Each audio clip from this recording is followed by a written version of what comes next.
Welcome to this explainer. Okay, let's just dive right into it.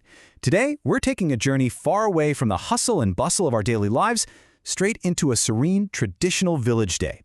This whole explainer is centered around something we honestly rarely see anymore, the mindful, deliberate art of making food completely from scratch.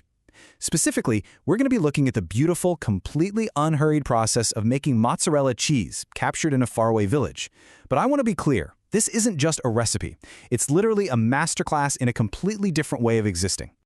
So, take a second. Contrast your typical morning routine with what we're about to explore. For most of us, right, the day starts with a blaring alarm, a rush cup of coffee, and this frantic race against the clock. We're instantly bombarded by emails, notifications, and that constant pressure of instant gratification. But what if a perfect, peaceful day was defined not by how much you could rush through, but by how deeply you could focus on a single, meaningful task? Just keep that in mind as we step into the rhythm of village life. The day in the village doesn't kick off with a digital alarm clock. Instead, it begins with this really gentle, cooperative interaction with nature. Come here, pretty girl. Are you starting to milk? Stand still a bit, girl. There's just such a deep respect here. Gathering the raw ingredients requires an immediate, calm connection with the animal. It sets a tone of quiet cooperation right from the very first light of day. You literally can't rush the cow. You have to meet nature on its own terms and completely at its own pace. Section 1. Gathering the raw ingredients, the foundation of the feast. Let's look at how this builds into the actual physical labor of traditional food preparation. The foundational steps of making this village mozzarella are, well, they're incredibly literal and straightforward. Step 1, like we just talked about, is milking the cow. Step 2 is getting the pot onto the stove. And step 3 is letting the cream boil. That's it. There are absolutely no shortcuts, no prepackaged mixes. Every single step requires physical presence and deliberate action. And, this physical labor isn't some isolated, lonely chore either. Listen to this interaction. Ruslan, could you help me? Let's put the pot on the stove. Making food from scratch out here is a shared community effort.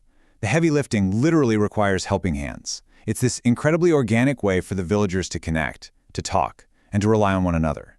The work itself weaves the social fabric of the village together. And honestly, this brilliantly illustrates the true essence of slow living. Do we need to wait for the cream to form? Yes, let it boil. In our modern world, we're constantly searching for a fast-forward button, aren't we? But here, that dialogue perfectly encapsulates patience. You simply cannot force the cream to form faster than nature allows. You have to wait. You have to let it boil. Accepting the necessity of patience, rather than constantly fighting it, is exactly where the peace of the village originates. But what actually happens while you wait? Let's move to Section 2. Companionship in the village, the spaces between the work. Because the labor hits pause while that cream boils, we get to meet other vital members of the community, like Bim the dog. Bim is this wonderful, central character in our quiet village narrative. He really represents the deep, unspoken bond between the villagers and their animals, a bond that goes way beyond just the animals that provide food. Just listen to this charming little micro-narrative. Look, Bim, I've made a necklace for you. It looks great on you. You look very cute. See, while the cream is boiling on the stove, the villagers aren't nervously checking their watches or scrolling on their phones. They're fully present. They're finding playful, joyful moments of companionship to fill the spaces during the day. Making a necklace for a dog might seem trivial to a busy mind, but it's actually a beautiful testament to a life lived fully in the present moment. Furthermore, this caretaking aspect of village life, it's totally non-negotiable. Bim, come and eat. Come on, go to your place and eat. Come here, sit here. Ensuring that their companions are fed and cared for gets just as much attention as preparing the cheese for the humans. It's this beautiful, holistic view of life where everyone, whether they're on 2 legs or 4, is part of the household rhythm. Which naturally leads us to Section 3, a special traditional meal, the reward of patience. As the cheese finally starts coming together, the focus shifts toward gathering. How can I help you? Please add fire to the samovar. Now, adding fire to the samovar is a highly significant traditional action. It's practically the universal signal that it's time to gather around. The warmth of the fire completely mirrors the warmth of the community preparing to share a comforting meal together after a long, deliberate day of work.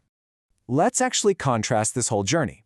On one side, we have the effort, milking the cow by hand, stoking the fire, and just waiting patiently for the cream to boil. And on the flip side, the reward, sitting down together for a truly delicious, special meal. The immense satisfaction that comes from this meal is directly proportional to the physical, methodical tasks required to create it. You aren't just eating food, you're essentially consuming the time, care, and cooperation of your entire day.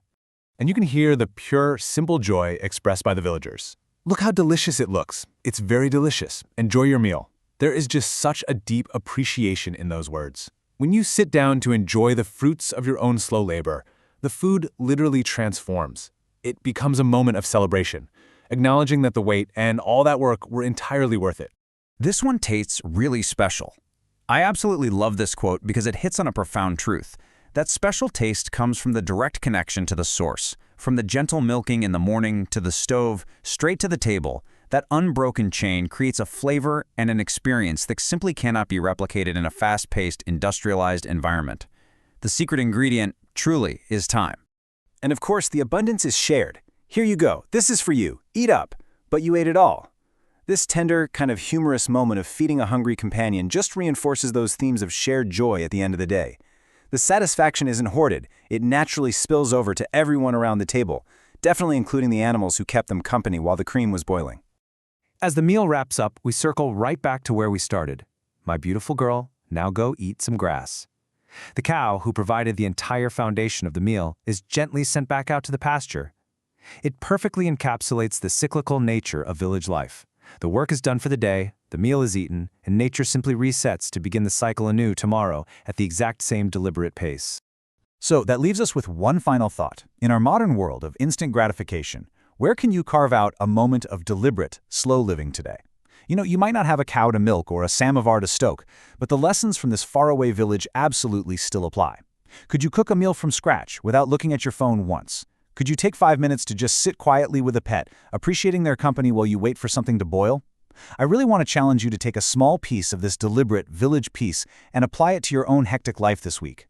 Thanks for joining me for this explainer, and I genuinely hope this sparked a little curiosity